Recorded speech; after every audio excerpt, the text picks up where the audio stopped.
One of the tools that they use is a law called foreign agent registration, which basically says that if in some way you are acting on behalf of a foreign government in your advocacy or in your activism, then you are required to register as such with the foreign government, with the US government, and if you fail to do so, you are committing felonies. Now, all over Washington, people constantly are acting on behalf of foreign governments and getting paid millions of dollars to do so. As we'll show you, that was what Tony Podesta was supposed to be arrested for, but never was.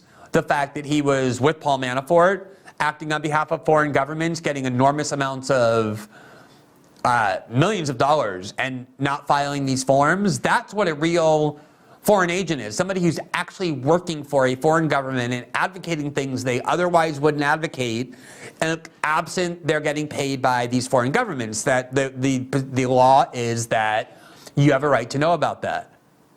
But one of the things the United States and the UK have been insisting for many years is that enemies of the United States, Russia and China and Iran, have similar laws, and they abuse them, say the United States, because they go and find people who have gotten a tiny amount of money from the United States or from Western European countries and advocate views they otherwise would advocate.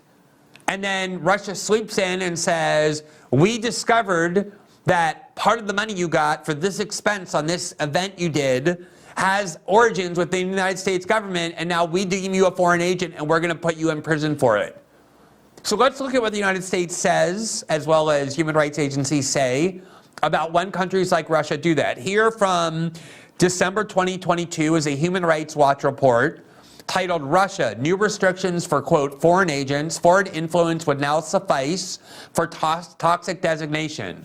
Here's Human Rights Watch denouncing Russia, quote, a new law entered into force in Russia that drastically expands the country's oppressive and vast foreign agents legislation. Human Rights Watch said today, the law is yet another attack on free expression, legitimate civic activism in Russia, and should be repealed. Adopted in July 2022, the law's entry into force was delayed until December 1st. The law expands the definition of foreign agent to a point at which almost any person or entity, regardless of nationality or location, who engages in civic activism or even expresses opinions about Russian policies or official conduct could be designated a foreign agent, so long as the authorities claim they are, quote, under foreign influence. It also excludes, quote, foreign agents from key aspects of civic life. For more than a decade, Russian authorities have used foreign agents laws to smear and punish independent voices, says Rachel Denbar, Deputy Europe and Central Asia Director at Human Rights Watch. Quote, the new tool in the government's already crowded toolbox makes it even easier to threaten critics, impose harsh restrictions on their legitimate activities, and even ban them. It makes thoughtful public discussion about Russia's past, present, and future simply impossible. You wouldn't want to live in a country like that, where the government can easily take a foreign citizen who's expressing radical dissent to government policy and turn them into a criminal by claiming that they're a foreign agent based on the tiniest sliver of evidence. That would be incredibly despotic. Now, it's not just Human Rights Watch, but it's also the US Embassy and consulates that have been criticizing Russia. And I should note that Russia's foreign agents law was actually a response to a similar law passed in the United States and then by the EU that required media outlets like RT and Sputnik and then all sorts of activist Russian nationals to register as foreign agents. They basically copied the US law and then implemented it in Russia.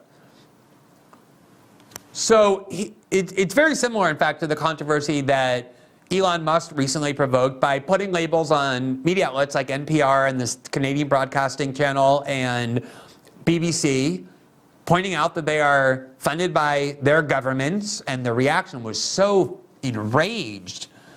NPR said, we're not using Twitter anymore, so did the CBC. I believe the BBC is, but they're very angry about it, because the idea that there's any equivalency is something that American elites can't accept. We're not tyrannical. Say Canadian and British and American elites, even when we do the same thing they do. tyranny and despotism, authoritarianism is not something that only happens in the bad countries. So even though it's undeniably true that NPR, the BBC, the CBC get funding from the US government, and at least in the case of NPR and BBC, I won't comment on the Canadian Broadcasting Network as much because I've been on there many times before, but I don't know them as well as I know NPR and BBC. It is definitely the case that their messaging is almost entirely in servitude to the security states of their countries. In fact, when I was doing the Snowden reporting, by far the most aggressive and angry and pro-state reporting on the Snowden journalism we were doing came from the BBC. That's where the most hostile interviews were, where they basically just voiced the government's view 24 hours a day. And the same when NPR. When is the last time when NPR did anything critical of the FBI or the CIA or the US security state? They don't. But this equivalence is one that people can't stand in the West. And yet it's still here. Here's the US Embassy and Consulate in the United Kingdom, quote, how Russia's, quote, foreign agent law silences dissent. And this is also important to understand what this criticism is. So when we look at the indictment, which we're about to do, you already understand why it's so repressive and so dangerous and tyrannical, because the US government and the UK government, when talking about how Russia does this, has already made it very clear. Quote, harassment and censorship of independent media and government critics is common in the Russia Federation. A so-called foreign agents law passed in 2012 and repeatedly expanded allows the Justice Ministry to label groups or individuals, quote, foreign agents, exposing them to fines and harassments that stymie their work. In July, Russian authorities prosecuted human rights advocate Semen Simonov, who exposed the mistreatment of construction workers, on criminal charges filed in connection with the foreign agents laws, Human Rights Watch reported, calling the case a, quote, sham.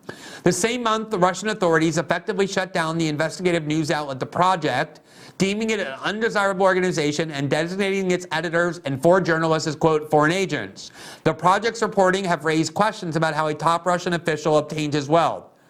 In March, longtime human rights defender Lev Ponomarov closed his group for human rights after Russia increased fines for violating its foreign agents law. While Russian authorities draw false parallels between the foreign agents law they use to suppress dissent and a similar sounding US law, the two are very different. Of course, imagine the US government taking that position. The US Foreign Agents Registration Act, says the US government, simply requires individuals and organizations to disclose their work on behalf of a foreign entity. In Russia, the, quote, foreign agents law is one of the government's major tools to suppress and punish dissent. Under Russia's law, anyone receiving funds from abroad can be designated a foreign agent, even if they are not acting at the direction of a foreign entity. Let's stop that right there. This is the key point. This is why the US government claims that Russia is tyrannical when they do this. Prosecute dissidents of the government as foreign agents, while the American law and the American actions are not.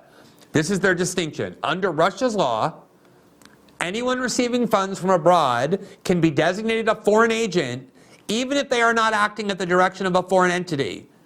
So they're saying what's tyrannical is to call someone a foreign agent simply because they get some funds that can be traced to a foreign government.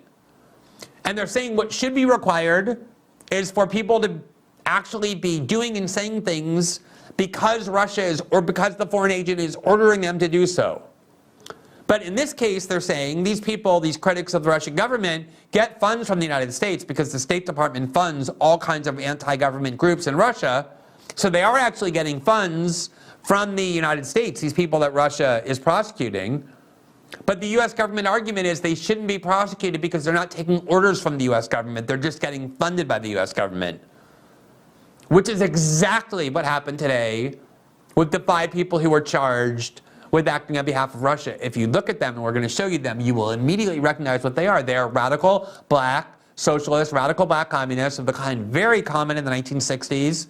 They come from the tradition of Marcus Garvey and Fred Hampton. That was a faction that used to be pretty vibrant in the 60s. It is much less so these days, where, as I said, most of the left is in lockdown by the Democratic Party, led there by Bernie Sanders and AOC and all kinds of media figures who have branded and become rich based on their branding. So this left that once was found menacing the United States doesn't exist anymore, but these people indicted today are that. And it's designed to take what the US government says Russia does, which is call anybody a criminal, merely because they get funding from a foreign government, even if they're not acting at the behest of that government in what they're saying. And this is the framework the United States government is now trying to set in order to criminalize dissidents. Quote, nearly every reputable human rights organization in Russia, says the US government, and many independent media outlets have been forced to register under Russia's, quote, foreign agent law. Quote, the American people have a right to know if a foreign flag wavers behind speech broadcast in the United States, Justice Department officials said after this case. Our concern is not the content of the speech, but providing transparencies about the true identity of the speaker. So that is let me just go back to those paragraphs. That is the claim of the United States government and why Russia is despotic and how it uses its foreign agent law. Now let's look at the case today. The Justice Department trumpeted this new indictment in a press release from April 18th, so that was yesterday. They sent out a press release boasting of what it is they did. There you see the headlines. U.S. citizens and Russian intelligence officers charged with conspiring to use U.S. citizens as illegal agents of the Russian government. And what did these Americans do? They sought to sow discord, spread pro-Russia propaganda, and interfere in elections within the United States. So if you are somebody who the U.S. government believes is spreading pro-Russia propaganda, which, as we know, for liberals is essentially everybody who's critical of the Democratic Party, and they can prove that somewhere along the way a group to which you belong or an activity or an event that you organized got Russian funding or funding from any foreign government, you immediately become a felon. Even if you're not taking orders from the Russian government, even if you're doing nothing more than expressing the ideology that you've always held, exactly what they're saying the Russians do that make them so despotic. Here is the press release, quote, a federal grand jury in Tampa, Florida returned a superseding indictment charging 4 U.S. citizens and 3 Russian nationals with working on behalf of the Russian government and in conjunction with the Russian Federal Security Service, FSB, to conduct a multi-year foreign malign influence campaign in the United States. Among other conduct, the superseding indictment alleges that the Russian defendants recruited, funded, and directed U.S. political groups to act as unregistered illegal agents of the Russian government and sow discord and spread pro-Russian propaganda. The indicted intelligence officers, in particular, participated in covertly funding and directing candidates for local office within the United States. Additionally, in a separate case out of the District of Columbia, a criminal complaint was unsealed, charging Russian national Natalia Berlinova with conspiring with an FSB officer to act as an illegal agent of Russia in the United States. Quote, Russia's foreign intelligence services allegedly weaponized our First Amendment rights, freedoms Russia denies to its own citizens, to divide Americans and interfere in elections in the United States, said Assistant Attorney General Matthew G. Olson of the Justice Department's National Security Division. Quote, the department will not hesitate to expose and prosecute those who sow discord, no sowing discord, and corrupting U.S. elections in service of hostile foreign interest, regardless of whether the culprits are U.S. citizens or foreign individuals abroad. Efforts by the Russian government to secretly influence U.S. elections will not be tolerated, said Assistant Attorney General Kenneth Polite of the Justice Department's Criminal Division. As today's announcement demonstrates, the Criminal Division is committed to eradicating foreign malign influence from the U.S. political system and helping ensure the integrity of our elections. Now, before I show you a couple key paragraphs in the indictment itself from the charges, the 4 citizens who were charged today are very easily recognizable. They may have some views that you disagree with, especially if you're a conservative. These are genuine black leftists, so they have real left-wing ideology. They're not the nice leftists like AOC or Hassan Piker or those kind of people that we talked about last night who end up just always supporting the Democratic Party. These are real radicals. These are real dissidents. And the idea that any of these people are saying anything that they haven't been saying for years because the Russian government is telling them to is preposterous. Yes, sometimes people sow discord in the United States when you stand up and complain about the acts of other people. I might criticize the CIA or the FBI or Joe Biden or establishment liberals or think tanks or corporate media outlets. That sows discord. That creates conflict. You're allowed to sow discord in the United States or in any free country. That is not a crime. You're also allowed to get funding in your activities from foreign governments. That is not a crime either. And the only thing the indictment alleges, even if you believe everything that it said, what? Even if you believe everything that it says in the indictment, all it actually alleges is that these individuals, over the course of 5 years, starting in the 2016 election, again, this is a Russiagate residue case, received a trivial sum of money. I'm talking about $500 here, $3,000 there to do speaking tours or organize events. And they're very clearly advocating the views that every black leftist for decades has advocated. So let me just show you.